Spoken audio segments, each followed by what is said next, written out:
Hi, I'm retired NYPD Detective Vic Ferrari, and welcome to NYPD Through the Looking Glass podcast, where you get unique insight into the New York City Police Department. Before we get started, I encourage you to check out my Amazon author page, where you'll find my series of behind-the-scenes NYPD books. They're $10 paperback or $2.99 ebook download, including my latest NYPD Presumption and Dysfunction. I'm very excited about today's episode. We got a great guest. Vernon Geberth is a retired lieutenant commander of the New York City Police Department's Bronx Homicide Task Force, which handles over 400 murder investigations a year. During his career, he was a detective, a precinct detective squad commander, temporary commander of the 7th Homicide Zone in the South Bronx, and commander of Bronx Homicide. He's also the author of a great book, The Godfather of Homicide, Vernon J. Geberth's A Cop's Cop. It's available on Amazon, and I suggest you give it a look. Vernon, welcome to the show. How you doing today? Thank you, Vic. It's a pleasure to be here. Oh, the honor is mine. You've been making your way around the talk show circuit, and I was like, I got to have this guy on my show. Well, I was introduced to it, let's say a couple times. So, yeah, I'm a novice.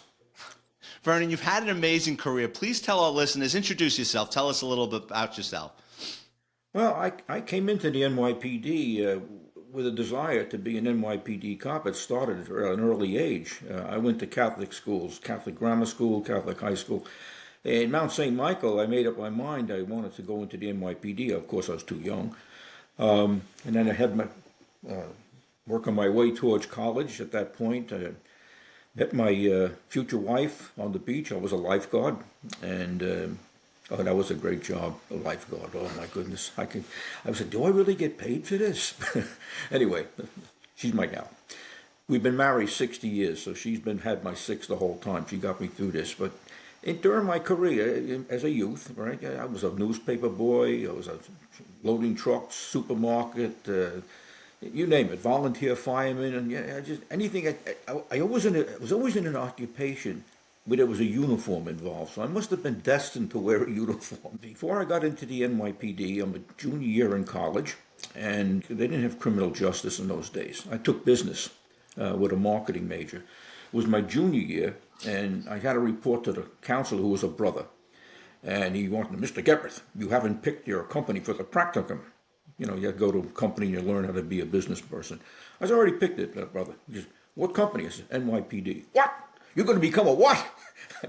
You went to college to become a... Listen, you see that collar you got around your neck? That's your vocation? Well, the NYPD is my vocation. Anyway, the big plans. My wife worked in the city, and she would take the train, and she would pick up the chief. And that's how we followed when you're going to get appointed. And it looked like I was going to be in the December 1964 class. So we planned our whole life around the chief. So I left college, all right. I drove an ambulance. I was a security guard, all right. And I went into the World's Fair Police Department because they were taking people off the list. And the World's Fair Police Department was a microcosm of the NYPD. All the bosses were former NYPD bosses, either on terminal leave or retired. All the forms were the same. Instead of a UF-49, it was a WF-49. So okay. You really, and the best part about it is we went to firearm school, physical school, and all the other stuff. But the funniest part was the old time bosses. Listen, kid, if you don't fuck up, you'll get the real job. All right? Yes, sir. So we get married in 1964 October. We go on our honeymoon to Bermuda. I come back, report to the World's Fair, and they told me, "Oh, you're terminated for the season." What? I'm terminated? Yeah, we have to lay people off because World's Fair is not going to be open during the winter. So I find myself without a job for the first time since I'm 12 years of age. I've always had a job. I'm deathly afraid. I'm saying, oh my God, what am I going to do? I said, don't worry about it. You know, the class is coming up soon, you know. Well, guess what? There was no class in December. The fiscal crisis, New York City, always in a fiscal crisis. The class is postponed till January or February. UPS was hiring for the Christmas season, and they needed workers. So you had to be at Tuckahoe, New York, every morning at 6 o'clock to shape up. So there I'm 6 o'clock. Nobody picks me because they don't know me. 3 days in a row, I'm there at 6 o'clock. The fourth day, guy goes, listen, I see you here every day. You can work on my truck. I worked in his truck. Before I finished, I had my own truck. I had my own route. It was funny as hell. I said, I'm a UPS driver. At the end of the season, they lay everybody off. They held on to 5 people. I'm one of the 5, right? So I don't tell them anything. They find out I have 3 years of college. They say, oh, I'm going to send you to management school. So I go to 43rd Street to go to management school in Manhattan. I don't tell them I'm on the list for the NYPD. I'm just, all of a sudden, in February, I get a call from the World's Fair. They're going to bring me back. They're going to give me a rank of sergeant because I was there the year before, and they're going to put me in charge of liquor license inspections. Why? Because I'm stupid and I'm young. I do real inspections. They give it to some hairbag, forget about it. Right. You'll never find them again. Right. So, and there were so many bars at the World's Fair. I never realized all those pavilions had private bars for their special, guests. April 30th, 1965, I get sworn into the NYPD. I report down to the police academy, the whole routine, and begin, what the police academy's like, the physical training, this and that. I have no problem. I'm in excellent physical condition. So, as luck would have it, we're going for water safety and the pool. So they have to separate the swimmers from the non-swimmers. So the non-swimmers go one way and the swimmers. I see this black instructor. I never saw a black guy swim that fast in my life. Because as a lifeguard, I was pulling people out of the water all the time. This guy was a marathon swimmer. I was saying, wow, he can really swim. So all of a sudden, he goes, we're going to have a test. I need a volunteer to be a drowning victim. So my 3 antagonists from the class go, pick Geberth. He goes, who's Geberth? I raise my hand, yes, sir. Jump in the deep end. Tread water. I'm going to grab you like a drowning victim. So I don't say that. He grabs me from behind. I put my neck in right there with the lifeguard and bring him down to the bottom of the pool, swing him around, got him around the neck. He's tapping me. We come to the top of the water. He goes, where did you learn that? I was a lifeguard, sir. He goes, good. You're going to be my assistant. So in any event, I did so well in the academy, I was selected for the Tactical Patrol Force, and that set my career on a perfect trajectory. That was So you went into TPF right out of the academy? Right out of the academy. Wow. Everybody went to precincts. I went to TPF. And what does TPF do? We go for more training. Okay? Riot training, builder repelling, 223 shotgun sniper rifles. So we're getting all this stuff. It's great. It's nonstop. And all we do is crime work. I don't do aided cases. I don't do traffic control. All I do is lock people up. And I was an arrest machine. And it was funny because even in TPF, as gun-ho as they are, a couple of the old hairbags say, hey, Geberth, you made 4 arrests last month. We only make 2. I said, yeah, I made 6 the next month. Don't tell me what I can do, okay? So I tell you, the TPF was the place to be. It was the only legitimate unit in the NYPD because if you worked hard, you got promoted. I was in the Detective Bureau by 1968 as a white shield. And it was fantastic.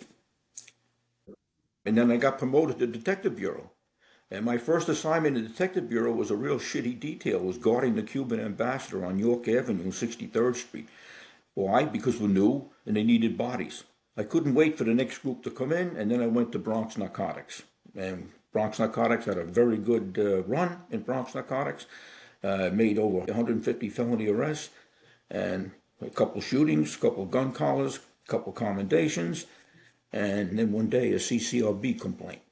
But it was a heavy-duty CCRB complaint. And the captain from CCRB was looking for a pound of flesh.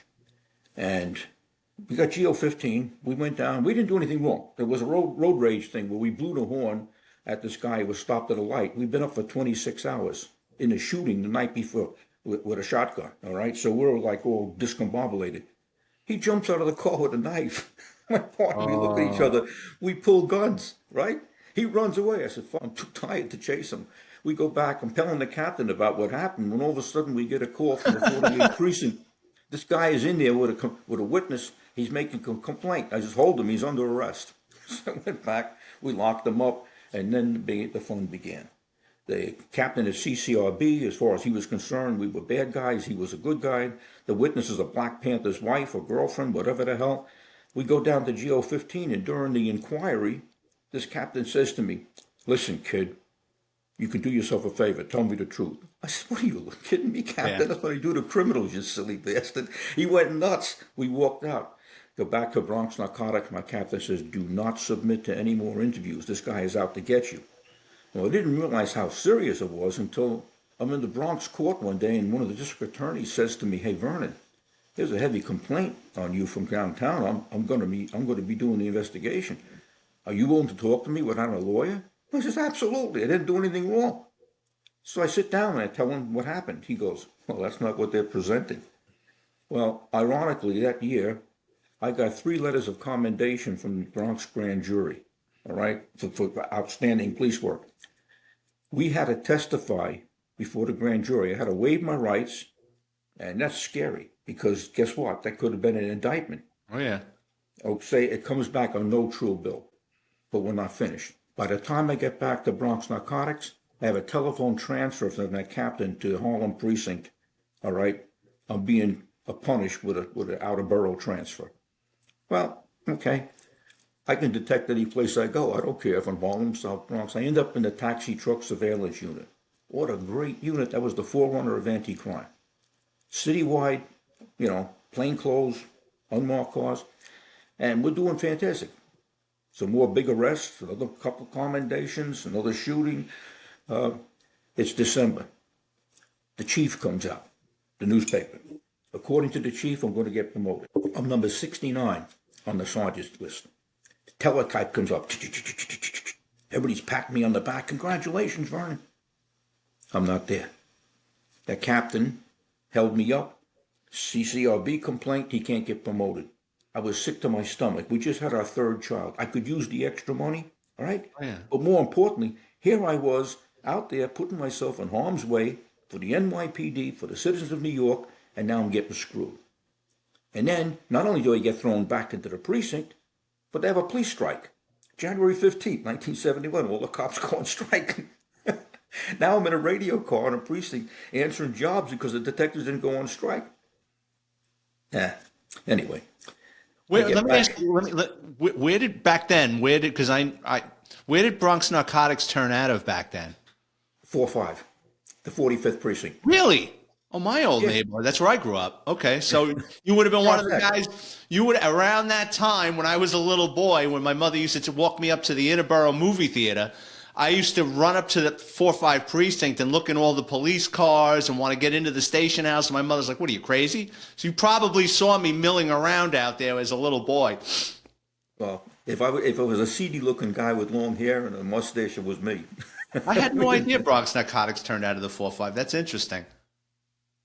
So Anyway, go ahead. I was into the robbery squad after that, and Black Liberation Army, the assassinations, Curry and Benetti, Pigeontini and Jones. I was at all those crime scenes, and we were after these radicals. And these damn girls at Columbia University's always been a radical operation. Would hook up with these radicals. They wanted to be bad girls, and they would provide them with safe houses. The problem for us is that when we hit the safe house, it'd be a college student's domicile. Next thing, we're getting civilian complaints for harassing college students. I said, no, they're not college students. They're radicals. They're giving safe haven to the bad guys. It was a very, very bad time. Very, very bad time. But during that time, since we're talking about being back in Manhattan, in those days, detectives didn't get overtime. You got time back when you went to court. Now, I'm at court one day. My next day is my birthday, April 6th, right? I'm leaving court. My wife's going to make a nice dinner. The kids, we're all going to get together. I'm sitting at Canal and Mulberry Street when I see these 2 guys grab somebody off the and throw them into the car. I says, holy shit, it's a hit. So I try to get a hold of the traffic cop by blowing the horn. Beep, beep, beep, beep. All I'm doing is attracting attention to myself. Next thing I know, I'm in a car chase with these guys through the streets of Little Italy. And they're not stopping. So I have a siren in my off-duty car. It's like a half-assed burglar alarm, but it works as like a siren. I activate the siren. Right now we're going faster. So I take my gun, I throw a shot out the window, and then I point like I'm shooting at them. They slow down. I pull alongside. I put my shield up. Right? They take off the wrong way. Now we're going the wrong way. In the streets of Little Italy, 50 miles an hour. I'm saying, Jesus Christ, Vernon, you're out of your mind. You already got passed by the sergeant. Now you're chasing somebody through the streets of Little Italy. You fired a shot. What are you doing? What do you think? It's too late. The adrenaline kicked in. I jam him up on the car at Kenmore and Bloom, I think it was. Right. And the driver jumps out. He's got a gun. He's in his waistband. I shoot him. He goes down. I lost peripheral vision. I can't see what's happening on the right side of my body, but on the left side, I see this big guy running down the street. So I start chasing him. I says, he's too big. I'm going to have to shoot him. So I'm about to shoot him when a woman and baby come in front of me. I take the gun and put it back. I end up tackling him. We go to the ground. All of a sudden, don't move. I said, I'm dead. This must be the mob.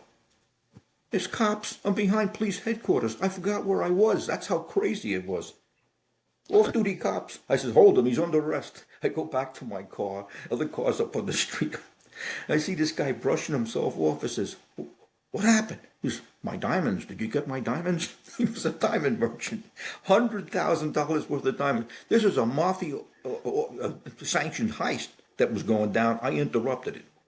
So when we get back to the precinct, right? He's a Gambino guy. The guy you shot, or the other guy? No, the guy that got shot. Somebody picked him up and brought him into a social club. And of course, the witnesses don't talk. Did he ever make it to the hospital or no? I don't know. Detectives had the case. He never showed up at the hospital. He probably went to a mob doctor. Yeah. Okay? But I got this big guy under arrest. Next thing you know, the complainant is getting calls at home. He's getting threats. So I tell the district attorney, right? The district attorney says, no, we'll take care of it. His lawyer's a mob lawyer. They tell the lawyer, listen, you want bail for your client, you stop this right now. And everything's fine. I'm a hero. I should have got a Medal of Valor, except that I had that complaint over my head. Plus the borough commander figured, oh, he's in robbery. He probably had inside information. He's a cowboy. So I got a commendation instead of a Medal of Valor. Yeah, unbelievable. Then to add insult to injury, what happens is, unbeknownst to me and the complainant, the charge is dismissed. Next thing you know, I have a subpoena from the Rackets Bureau. The same bureau I called up that night to tell them how I should handle the diamonds, right? I'm under investigation. They think I threw the case. Now I'm suspect. I come down. Okay. Yeah, well, guess what? It turns out that when they realized that I didn't do anything wrong and the complainant and me were on the same page, we had another grand jury. He was re-indicted. They found out the judge that dismissed the charge was a mob judge, okay? And he called a hearing without notifying anybody. And the charge was dismissed. He was re-indicted. And here's a funny part of that story, okay? 6 years later, in Bronx Homicide, I get a call from a friend of mine in the intelligence division. He says, Vernon, you know that who was in that car that you were chasing down Little Italy back in 1971? And I says, no, it was John Gotti. It just came over the wire. John Gotti is talking on a wire. He says, yeah, this crazy freaking maniac in his off-duty car is chasing us through Little Italy. Unbelievable. Really? Yep, really. Unbelievable. How did you get involved in the world of homicide? Well, I had to ask to get the homicide. That's another story. It's too long for this particular presentation. But the bottom line is I was rewarded, okay? And I picked the busiest homicide zone in the city, 7th homicide zone. 225 homicides a year in a 6.5 square mile area. And being a smart boss and having learned a lot of skills at this point. Don't forget, I've been a supervisor, I'm handling wiretaps, spokes, mafia. I am smart enough not to tell a senior detective who has 20 and 30 years on the job how to do his or her job. I says, this is not narcotics. I got to learn. My first mistake was going to the lieutenant in homicide saying, by the way, Lieutenant, what are we reading? He says to me, reading? We don't read here, kid, we do. He says, oh, oops. I said, I got to start learning. So I started ghosting all the detectives, working with who was better, who was smarter, and I started hanging out with the smart guys. And I was making notes for myself, so how to conduct investigations. On my off-duty time, I'd go to the library. They didn't have Google in those days. Index cards, anything on homicide. I read every book that was going. There were only 4 books that were halfway decent, and they were old. Then I'd take a look at the old cases that we had in the command, and I'd start asking questions. And then when we broke a case where there was some unique methodology, we'd all sit down and say, all right, let's talk about this and share it. Early on, well, if I tell Vic what I did, then he'll be as smart as me. I says, if you were that smart, you wouldn't be in the police department. We're here to work together here, all right? So here I am, and by this time, I'm getting pretty good at what I do, but I'm still not telling them what to do. I'm just watching. Those lists, those checklists and protocols became the nucleus of my textbook. that grew into a textbook because I expanded on it, because I would take each different segment. I would make appointments with all the ologists in the city, the serologists, the odontologists, the anthropologists, all the ologists. And I would ask for their papers, and I would read their papers and rewrite it in Bronx.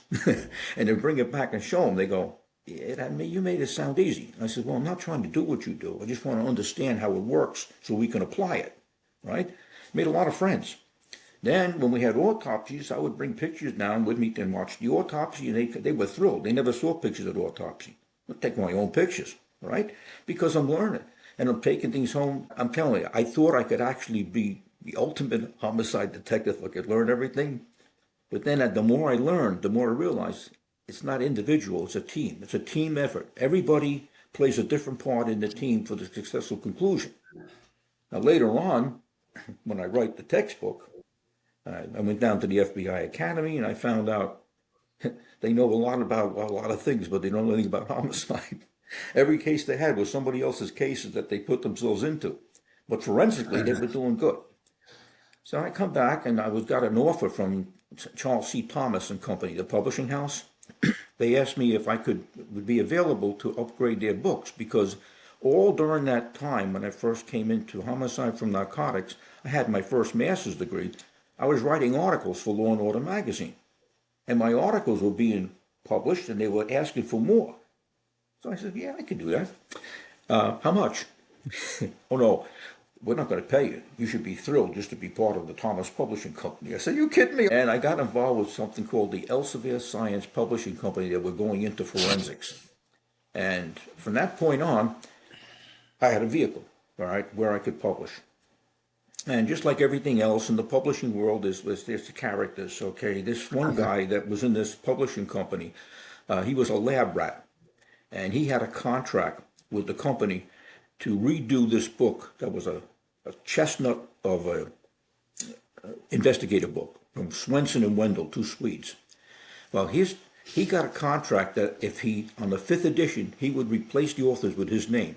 So every year he would do a new edition to put his name on top. They actually gave him my manuscript, which he brought out to the LAPD.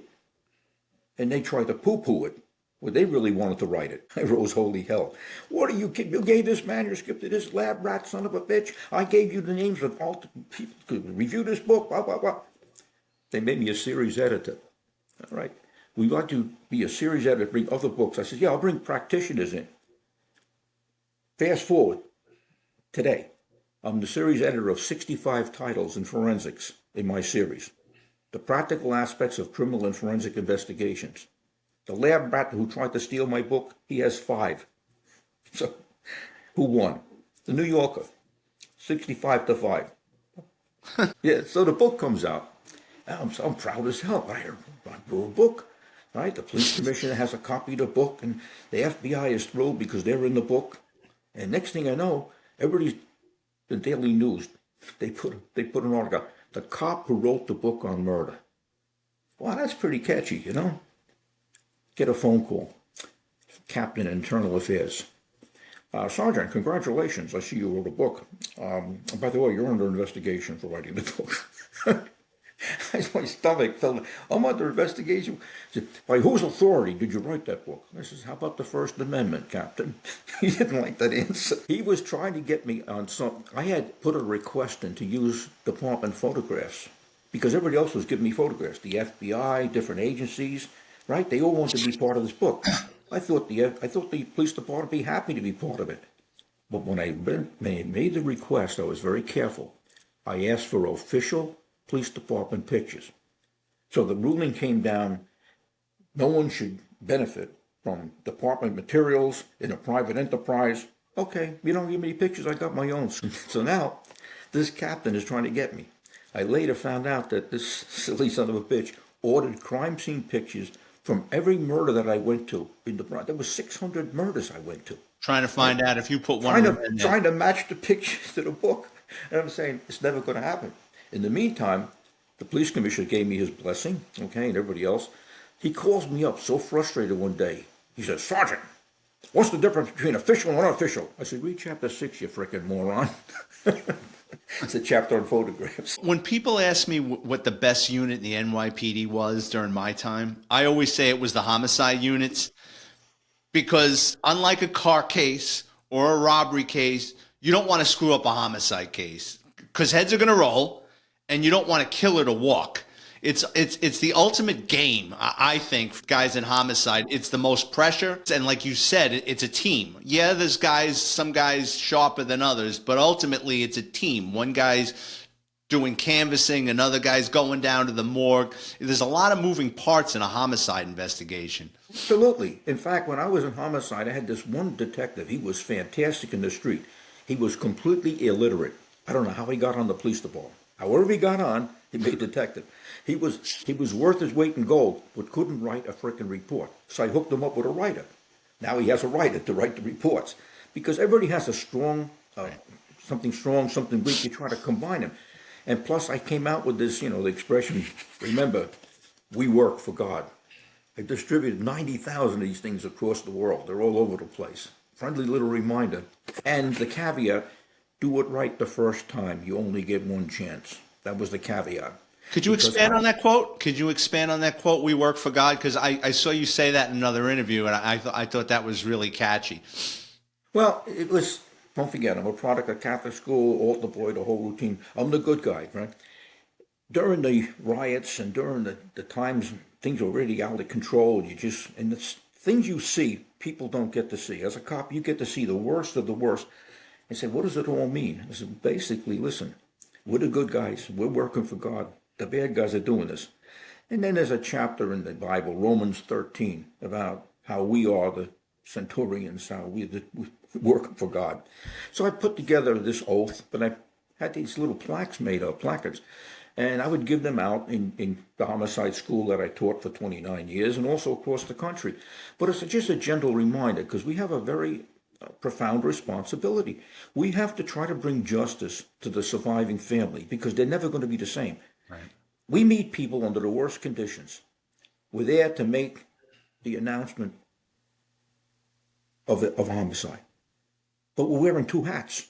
As we're making the announcement, we're also checking them for their response. People don't understand that.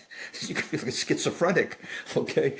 Even though we're giving you this bad news, we want to see how you react to the bad news because depending on how you react, you might be part of it. Yeah. So it's a pretty complex situation. And then, of course, later on in my life, I get a second master's degree in clinical psychology so I can do criminal profiling. And I get really involved in the behavioral aspects of stuff. But in the NYPD, I was strictly working homicide. I was one of the first supervisors to talk about staged crime scenes. How they would stage the scene to make it look like something, usually a suicide. Because what happens, sadly, in law enforcement, especially in death investigation, if the case is a suicide, it's a suicide, no problem. It's true. It is a problem because it may not be a suicide. So I had a caveat. I want a detective every unattended death. I don't care what the circumstances are. I want a detective at that scene because I don't want to find out later when the body goes down to the morgue, it comes back as a homicide and we missed the scene. So a lot of things I did. A lot of things I did are now part of the protocol in the NYPD. Didn't you have a famous case up in the 5-0 where a woman, the family said that she had drowned in the bathtub? Yes, that's a classic case. It was very, very well orchestrated by the husband, who was on the list for the three police departments: the police department, the housing, and the transit. And he had a girlfriend. He also had two children, and she had just given birth. She had been pregnant. Anyway, to make a long story short, he staged the scene as a suicide based on postpartum depression. And he left the pill of the prescription that she was supposed to take for her depression next to the bathtub. She was in the water and the whole routine. And he tried to save her life, and he pulled her out of the bathtub, and he couldn't save her, and he breaks down. And it's in a Spanish household, and everybody's there, and people are emotionally involved. And the call comes in because of my protocol. The patrol sergeant hadn't notified detectives on any unattended death. The call comes in, and I happen to have one of these recalcitrant detectives like you spoke about before, the do-nothings. He's not going to go. His friend says, are you going to come out? I'm going to have to come out because we got this new pain in the ass. He's talking about me. I'm the pain in the ass. Now, he doesn't know me. I'm like a Roman candle. It takes a while to light me, but once I get up, The ball's got to come out of the candle. I, s- I says, what's going on, Bill?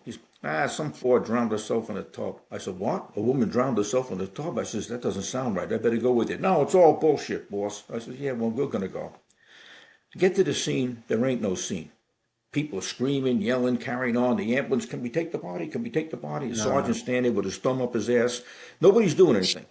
So I'm looking, I'm listening to the story, and I'm saying, let me examine this body. I said, just close this door for a minute. And I bend down and I pull her eyelids back, and I see petechial hemorrhage.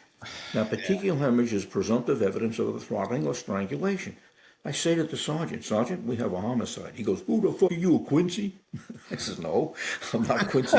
I'm a detective sergeant. I see some forensic evidence here. I want this premises cleared. Who lives here? I don't know. Find out. You're a sergeant of police. I find out there's an 8-year-old girl in the school across the street, and a 4-year-old's been taken from the apartment to relatives in the building. So I want to get to the school. I want to get to the 8-year-old because he has a complicated story that I want to break it down. I can't go into that school and question an 8-year-old, right? Not in New York City. So what do? I bring a female relative from her side of the family to the school, and I tell the principal, a terrible tragedy has ensued here. They like words like ensued. I said, we have to see this little girl's traumatized. We get the little girl to the room. You can use my office. So I asked the little girl a series of questions. How old are you? What happened this morning? What did you eat for breakfast? She tells me a whole story, which, which contradicts the husband's story. Okay? With that, the woman with me, she says, I knew he had something to do with it. I said, shh, be quiet. I says, I know that. I said, do you believe in God? She goes, yes. I said, I'm working for him. We got to get the kid out of the school. The principal comes in. What's going on? I said, nothing. We're taking her home. This is her aunt. She'll sign for it. As I'm walking out the building, thank God, 2 real homicide detectives show up that I used to work with in the 7th homicide. One's Hispanic. I said, we got to move quick. I want to interview that 4-year-old girl. The 4-year-old girl saw daddy kill mommy. And in Spanish, tells the story how Papi grabbed mommy, and mommy was in the tub, and Papi did this. Told the whole story. So now I go back to the scene, and the dopey detective, I told him, take him in as a witness, let him go back. So I come into the scene, I take one look at him, he knows I know. Yeah. I says, listen, Benny, you got to come with us, you got to go back to him. I know my rights, I don't have to do that. I said, oh, your rights? I'm not talking about your rights. And turned to the people. I says, listen, this is a terrible tragedy. I'm sure you have to make funeral arrangements, but he's a witness. We need to have him fill out some forms. So next thing you know, the people he invited in to protect him are now pushing up the door. Go with the nice detectives, Benny. Get him back to the station, Allison. I confront him. Listen, you son of a bitch. You killed your wife. Your 4-year-old daughter saw it, and at 1 o'clock this afternoon, your 4-year-old daughter is going to be testifying in the grand jury. Now, the 4-year-olds testify in the grand jury? No. Can I say that they do? Yes. Why? I work for God. And Supreme Court decision, Frazier versus Cup. I can use trickery and deceit. Okay. Having been confronted, he reluctantly confesses, but not as good as what the little girl told us. And he goes to jail for murder. All right. That case became such a forensic anomaly because it was unheard of that detectives do this. Next thing you know, it's on TV, right? It's in the movies. It's taught all over the place. So that was a classic place, a classic case. That's amazing, and you're right. You think about how many times that's happened. That something looks like a suicide, and the cops were lazy or just didn't see it, and the killer walks free. I can't tell you how many times, as I'm teaching this program, Practical Homicide, which is based on my textbook, across the country, that cases like that emerge. And that textbook, which started out as a first edition textbook, all right, Practical Homicide, is now in its 5th edition. It takes 2 arms to hold this thing up. 1,200 pages. Every form of death you can think of, all right, is in that book. I got to the 4-2 in 1988, but you were involved in the infamous Larry Davis case. And for those of you that don't know, Larry Davis was a drug dealer. Him and his gang of thugs would go around ripping off drug dealers and kill them. And the NYPD went in to move in and grab him up on Fulton Avenue, which resulted in a big-time shooting and a lot of cops getting hurt. And ultimately, he was captured a couple of days or weeks later. Can you go into that a little bit? Yes, that was an abortion. Larry Davis was wanted for a quadruple homicide in the 41st precinct. He was matched, his fingerprints were found on a cash box. What he was doing was ripping off drug dealers and killing them for their crack and money. Once he was identified as a fugitive, it should have gone to my fugitive squad. But my chief, Rotundo, I call him, okay, patrol-oriented, hated detectives. We don't need a leader. This will be handled by the local squad. I says, Chief, you're making a mistake. In any event, every time Larry Davis was located, they would try to put together a group of people to catch him. That's how people get hurt. That's why I had a fugitive squad. Our fugitive squad knew everything about the fugitive, his girlfriends, his wives, his haunts, his habits, right? And when they went after him, they went after him at a time when they could catch him. Sadly, everybody got together to make this apprehension, and it was very unorganized, and as a result, 6 cops get shot. Well, why did 6 cops get shot? Because these racist cops, that they always call us, withheld gunfire because Larry Davis was shooting over his nephew's heads at the police, and they were withholding fire. One of the emergency service officers fires a shotgun with a pellet, a large plug, blows off the lock of the adjoining apartment, which affords Larry Davis an escape route that wasn't covered, and he gets away. I was home when that happened. I'd worked a day tour. When I got that phone call at home, I thought that one of my detectives, Tom MC, okay, I'm not going to be using his full name. I thought he was dead. He was shot through the neck. I got to this command, and I've handled police homicides before, Vic. So we have a routine that we follow. I put together an extraction team of people who go out and pull people out of their cribs and get information. We had information where Larry Davis might be. We're about to go into the street when in rolls Rotundo. No detectives in the street by orders of the police commissioner. We don't want a racial incident. I said, what racial incident? We're talking about attempted murder of police. You're a wise guy, Geberth. I'm here to babysit you. Good, babysit me. At 5:30, he took his fat ass home. At 5:35, I was in the street with 12 hand-picked detectives, and we missed them by an hour. The next day, we went to Alpha Bravo tours, 12 on, 12 off, with the following orders. Detectives are not to go into the street. They're to detect. That comes from the chief. We're supposed to detect. What that meant was use your informants to find out where he is, and they're going to get him. But you're not going to get him yourselves because detectives can't go. We're going to use a convoy with emergency service, community representatives, and patrol. It's going to be a parade. And the parade has to be led by a super chief, because only a super chief can lead this parade. Now, we're the only department arrogant enough to have the rank of 5 super chiefs. So the chief, I'll call him Jones, he calls himself Patton. The next guy, Custer, chief of patrol. Next guy, Nimsey. Next guy, Halsey. Next guy, Bradley, with an army helmet. And every time Larry Davis was located, command and control had to be notified, the trucks were put on notice, and the super chief would lead the trucks to the location. Now, these are blocks that you can't drive down with a Crown Vic without raising up the community. And we're coming in with a convoy, and they want to know how he keeps escaping. This went on for 3 weeks. We're the laughing stock of the Eastern Seaboard. At one point, some reporter called me up that I knew and said, Vernon, what the hell's going on in the Bronx? I said, well, we should be moving like lightning. Instead, we move like a large blue elephant. Somebody downtown figured I said that. I heard, Geberth, you better watch yourself. So then what happens to us? I love this. The FBI has information. The FBI doesn't talk to detectives. They talk to chiefs because they're the FBI. So the FBI has an informant that said Larry Davis is hiding in Harlem. Oh, they must have figured out, the FBI figured out black people live in Harlem. So anyway, they put together this unit to apprehend Larry Davis. While this was going on, we have information in the Bronx, but we can't go out to the street because everybody's in Manhattan. Well, their informant took $5,000 of taxpayer money, walked into the front of the building. He said, if I take my hat off, Larry Davis is in such and such an apartment. Takes his hat off, goes out the back, and out goes $5,000. They end up raiding the apartment, scaring the hell out of some grandma on God knows what floor. A complete joke. Thank you, the FBI. They're very good. Okay, so now we're back to the Bronx. This thing is making me crazy. I'm getting squeezed by my detectives. Boss, what the hell's going on, boss? Up in town. You better get these guys to detect. Get more detection. Get a call. December 5th, 1986. I'll never forget. Call from one of my detectives. Hey, boss, We got him. He's back at his sister's apartment on Webster Avenue at the Twin Park houses. Yeah, I know where that is. I says, do not notify command and control. You've notified me. At that point, I was insubordinate. The deputy inspector who's detailed to watch me says, Vernon, I'm out of here. In other words, if you're going to commit suicide, I'm not going to watch. He was a former homicide commander. He knew what I was going to do. So I committed commandercide. And I put the trucks on notice, and I said 38 black and Hispanic officers shut that place down. They want to go out, they can't go out. They want to come in, they can't come in. When you had that shut down, you notify me, bring the white faces in. I put the trucks on notice. It took them 15 minutes to go 5 blocks. Why?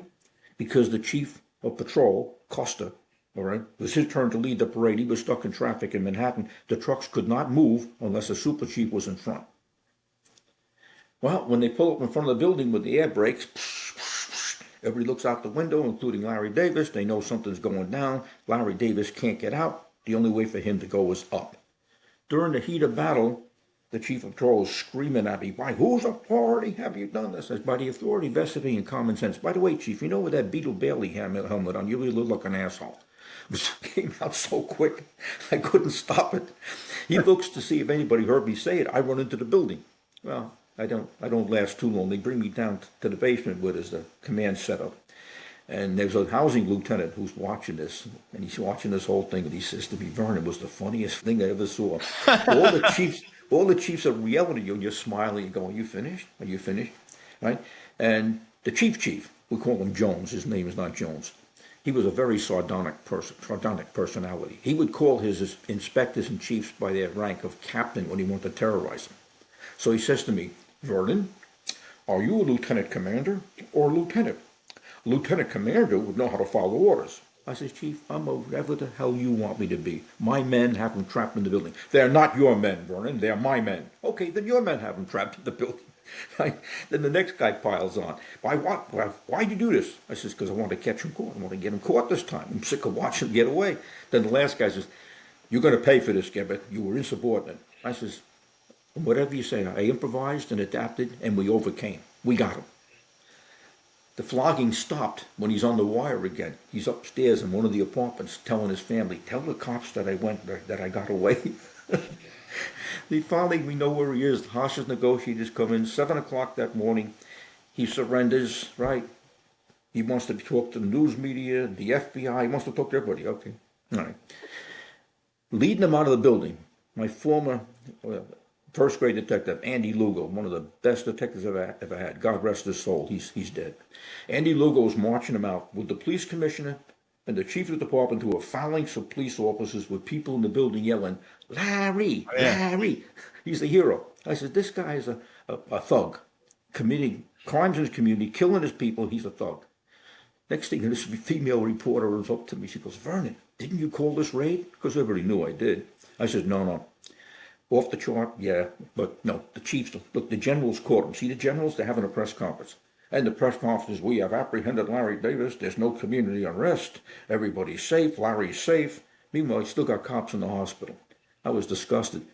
But I knew that my career was over.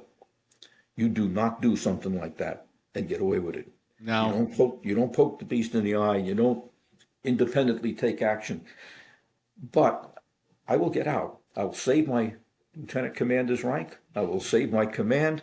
And I'll exit stage right before they even know what hit them. That's a story for another time. But I got out. You know, my younger brother, before joining the NYPD, was a correction officer in Rikers Island and had the pleasure of guarding Larry Davis. He had so many homicides on him that he would go to upstate New York, and then they would bring him back to try him in different boroughs for homicides and robberies. And I think Nassau, Suffolk County had something going with him and his brother. But anyway, my brother would guard him, and, you know, Kunstler, and I think Lynn Stewart. She was involved in that. You know, it's funny. I actually had something with her son. I'll tell that on an episode on another podcast, but I had something going with her son, who's an attorney, and the apple didn't fall far from the tree there. But anyway, my brother told me that Larry Davis used to pretend that he was a cripple.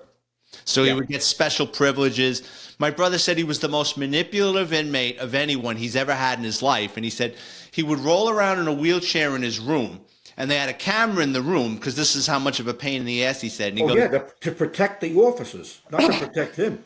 And Yeah. what Larry Davis would do is he'd hang out in the wheelchair.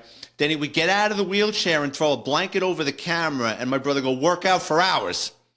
Then pull the camera back down. And when Larry Davis wound up getting killed in upstate New York, he got stabbed to death a couple of years ago.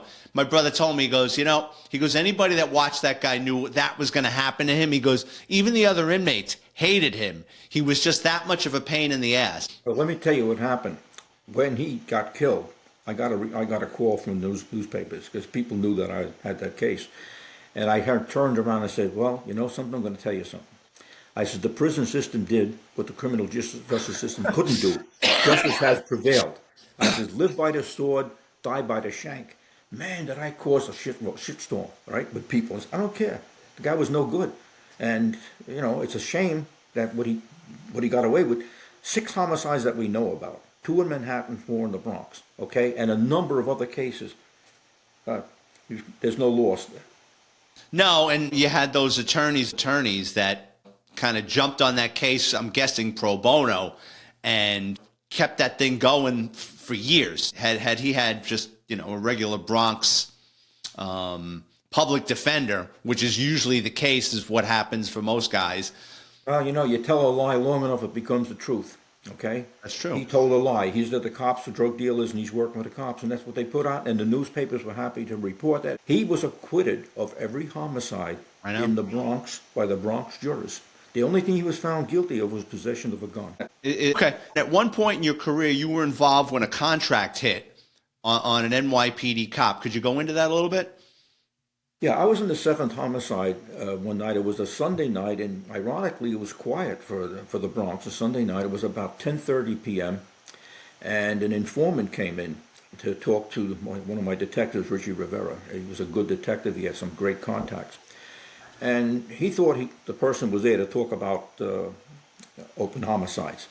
He starts interviewing him. 5 minutes later, he comes back and says, "Boss, you better sit in on this." He's talking about a contract hit. So this guy had just been released on the 29th of April, okay, heavy-duty drug case in Queens. And he was looking for someone to kill his wife and the police officer that was on that case.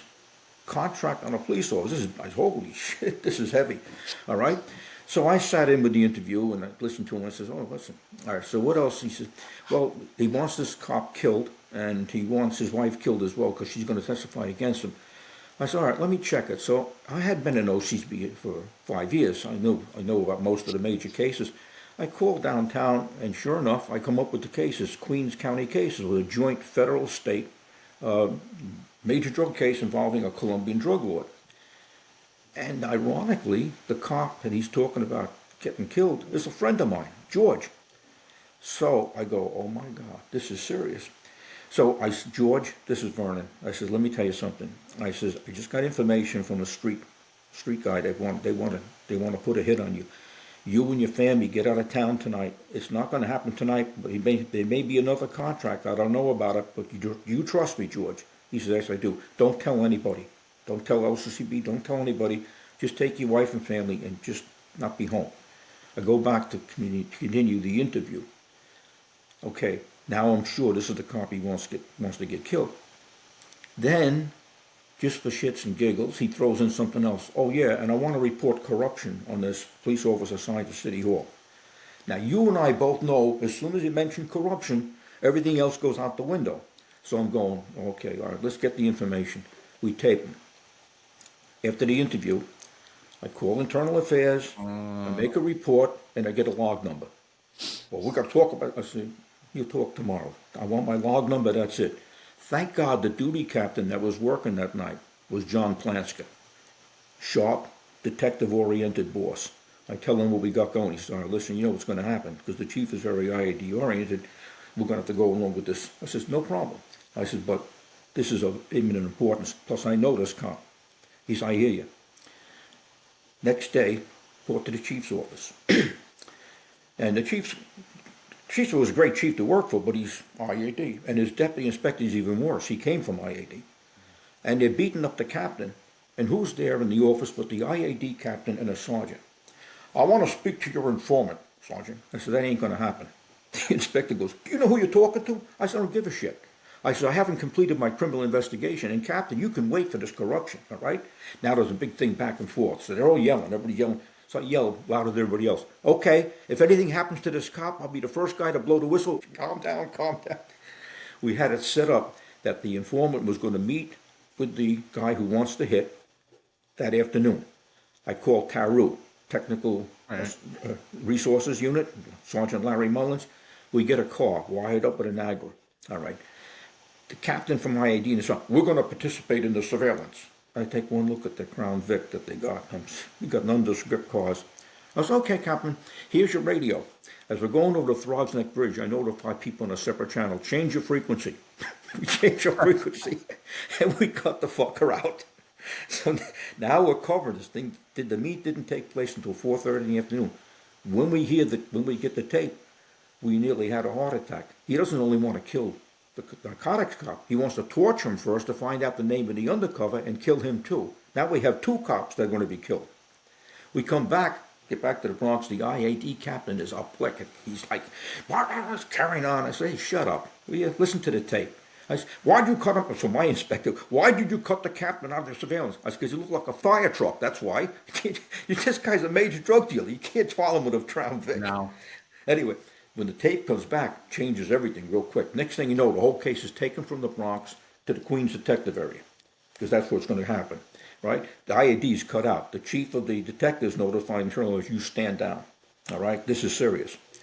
So the following day, okay, we're in Queens. I'm briefing the chief and the district attorney and Lieutenant Ahern, who's the 16th homicide zone. We have a game plan. What we're going to do is we're going to set it up. It's going to take place in Queens.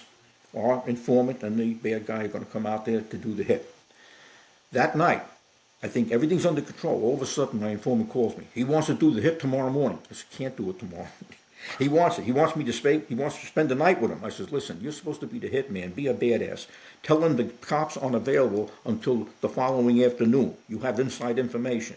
This thing went on till 10 o'clock at night. That's why it was called Operation Reverse. Every time we go one way, we had to go another way. So we nicknamed it Operation Reverse because he kept reversing on us. So now we're ready for that afternoon. Everything's in plan. We have a car. It's all wired up. We got the informant, all right? It's going to pick up the bad guy. On this, we got 20 people surveilling. We got a helicopter. We got everything covered. Go out to the Queens, and they circle the 113th precinct, waiting for the cop to come out. Everybody's watching. The officer, my friend, comes out, gets into his personal car. In the back seat is Lieutenant Ahern with a shotgun. Okay. Drives down the street very slowly. As these guys come around, the bad guy, all of a sudden 20 cops come in from all sides, plus a helicopter on top of them, and we take them. All right? And of course we make believe the informant's one of the bad guys, and he's going with the feds. He's going one way. And we got it. It was like something out of a movie. It was fantastic. Everything, all the parts, all the moving parts worked. And thank God, the newspapers covered it. But, I wasn't happy that not everybody got their name and recognized. We had a lot of people working this case. So what I did is I notified the police officer journal. So I made sure they got all the names of the people who worked the case. The detectives, TARU, Larry Mullins, Bruce Kennedy, Detective Dennis Butler, Torres, Richard Rivera. And I made a statement. If my detective didn't have the sources that he had, we would have been going to 2 police funerals instead of locking somebody up. And I was very proud of that, the way that worked. But I had to stand up. I had to stand up against this inspector. The next day was my RDO. So I asked the inspector, listen, can I stay with the case? I can't pay you overtime. Maybe I can give you a day. I said, I don't want overtime. I'll take a chart change. Can you imagine? He's worried about overtime. We've got 2 cops going to get killed. What was the angle? What was the angle with police corruption? I have no idea because They never told you. That's IAD. They can play with that. IAD with this corruption, they remind me of Don Quixote, like looking for windmills, looking for corruption where there ain't none.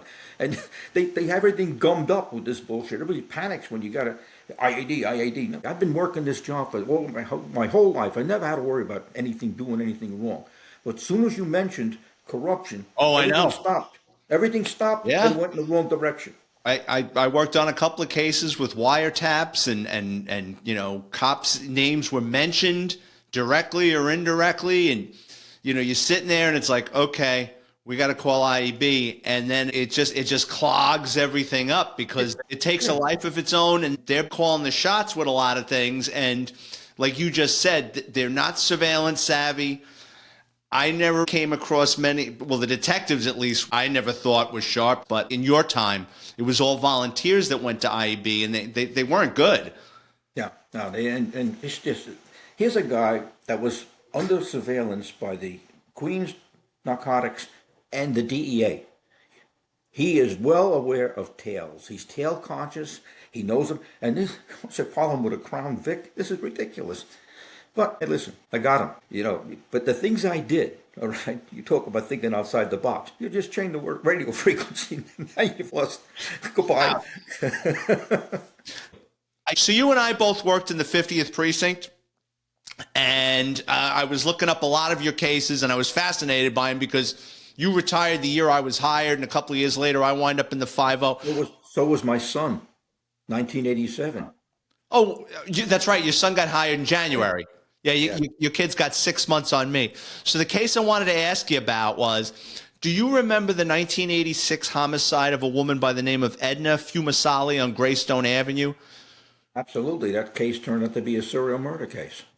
And that case we handled the way it's supposed to be handled with the practical homicide protocol. And as a result, we came up with evidence that we wouldn't have come up with. And that's a whole separate story, that whole case. You could do a whole program on that, how that went down.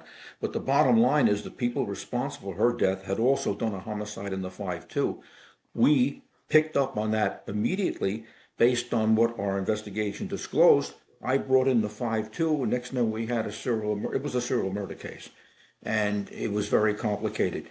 What happened in that case, we actually had a tape of the murder, because she was wearing a Med-Alert device, and she activated it. We didn't know what Med-Alert was, but the confusion in that case was we were getting calls from the operator in Nassau County trying to find out what happened, and we didn't know how she knew in Nassau County.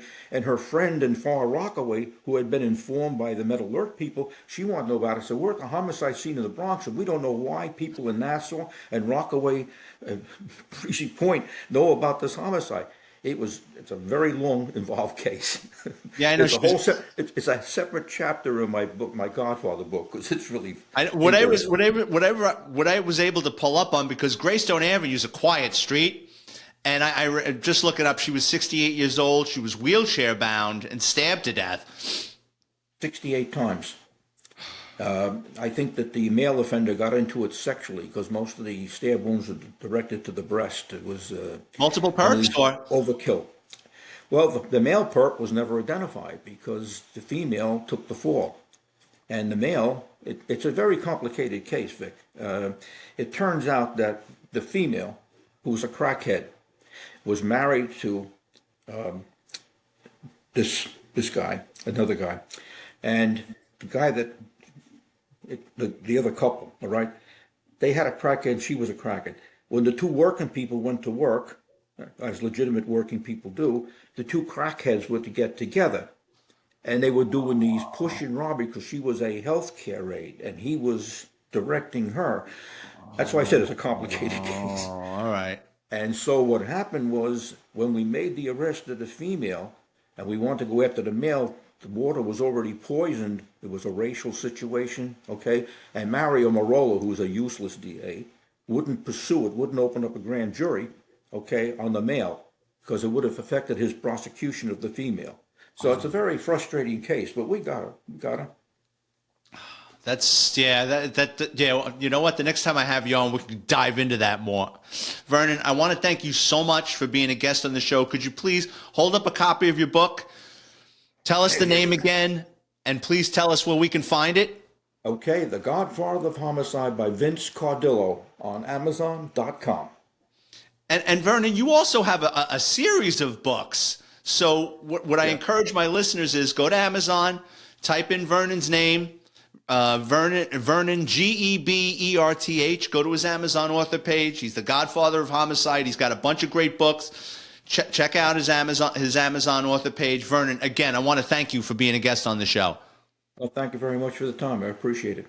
And As always, I want to thank everyone for tuning in, especially my listeners who like to write in, including Kelly Wark, Joseph Maselli 9922, Terry Murnane, Diffuse 56, Scott Dunn 9807, Eddie Raffs, Joseph Krosky, Tony J 5408, Brian from Buffalo 7685, We the People 8542, and of course Mike Furr 892. If you work in law enforcement and have an interesting criminal background, please drop me a note on Twitter or Instagram at VicFerrari50. If you're watching on YouTube, please hit the like and subscribe button. If you enjoy the content, just check out my Amazon author page, type in my name, Vic Ferrari like the car, where you can preview all my NYPD books for free, including NYPD Presumption and Dysfunction. Thank you again, and I'll see you all next week.